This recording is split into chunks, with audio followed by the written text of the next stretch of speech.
एक बात नहीं समझ पा रहा हूँ कि पहले की सरकार के समय 1962, 1965, 1972 की भीषण लड़ाइयाँ हुई। देश पोलियो, प्लेग, हैजा, टीबी जैसी भयंकर महामारी की चपेट में आया, लेकिन सभी का मुफ्त में इलाज हुआ। मुफ्त में पूरे देश का टीकाकरण हुआ। लोगों ने उन सरकारों पर खरबों के घोटाले के आरोप लगाए। कहा गया कि काला धन विदेशों में भेजा गया।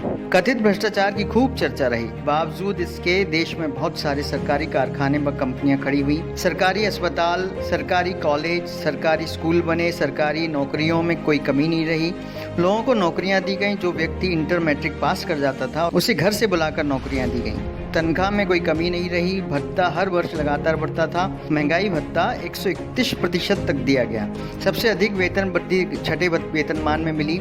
सरकारी कर्मचारियों को पेंशन दिया जाता था। देश की जीडीपी 10% से ऊपर थी।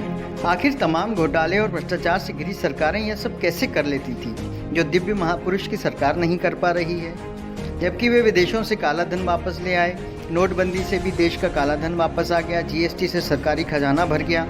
आपातकालीन परिस्थितियों के लिए रिजर्व बैंक में जमा पैसा निकाल लिया गया। फिर पता नहीं क्यों 18-18 घंटे काम करने वाले प्रधानमंत्री के सामने सरकारी संपत्तियां बिक गईं और दिव्य महापुरुष की सरकार नौकरियां, वेतन भत्ते, पेंशन नहीं देकर किसान, मजदूर और आम नागरिकों को सिर्फ टेंशन ही दे रही है। कोई युद्ध नहीं हुआ। जीडीपी माइनस में चल रही है। सभी की नौकरियां चली गईं। फिर भी साहब ने सभी एनजीओ, उद्योगपतियों और देश के नागरिकों से पीएम केयर फंड में पैसा जमा करवा लिया।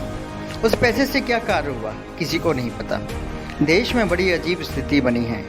अगर कोई सवाल कर रहा है तो उसको पाकिस्तानी या देशद्रोही बोला जा रहा है। मेरे ख्याल से उन युवाओं को तो अब कम से कम अब जाग जाना चाहिए जो पढ़े लिखे होने का दम्भ भरते हैं।